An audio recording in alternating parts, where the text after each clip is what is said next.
கும்பராசி கார்த்திகை மாத பலன்கள். ராசிநாதன் செவ்வாய் உங்க ராசியிலே இருக்காரு. சூரியன் 10ஆம் இடத்துல இருக்காரு. இது அனுகூலமான இடம் தான், நல்ல இடம் தான், அது ஒன்றும் பிரச்சனை இல்லை.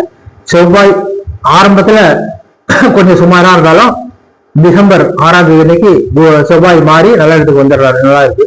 சூரியன் செவ்வாய் குரு பார்வையில் இருக்கிறதுனால எதுவும் பிரச்சனை எல்லாம் உங்களுக்கு தராது, நல்லா இருக்கும். அடுத்து சனி ஜென்ம ராசியில இருக்காரு. ஜென்ம ராசியில இருந்து ஏதோ சின்ன சில செலவுகள், சில வைத்திய செலவுகள் எல்லாம் கொடுத்துட்டு இருப்பாரு. அதெல்லாம் இந்த சனி மாற போறாரு ஜென்ம ராசியில இருந்து. அதனால இந்த மாதிரிலாம் அந்த கஷ்டங்கள், அந்த செலவுகள் எல்லாம் அதிகமா இருக்காது, நல்லா இருக்கும். ஏன்னா குரு 6ஆம் இடம், சனி ஜென்மஸ்தானத்துல ரெண்டுமே அனுகூலம் இடமா இருக்கலாம், கொஞ்சம் சுமாரா இருக்கு. மற்ற அதெல்லாம் மாறி வந்துடும். சூரியன் 10 அது ஒரு நல்ல இடத்துல இருக்குன்னா அது ஒன்றும் பிரச்சனை இல்லை.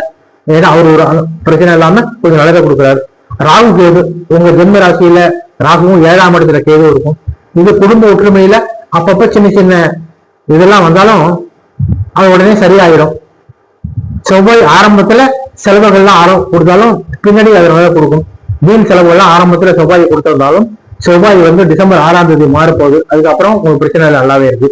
அத கும்பராசிக்கு பரவாயில்ல, கஷ்டங்கள்லாம் கொஞ்சம் கொஞ்சமா குறைஞ்சி வர நேரம்.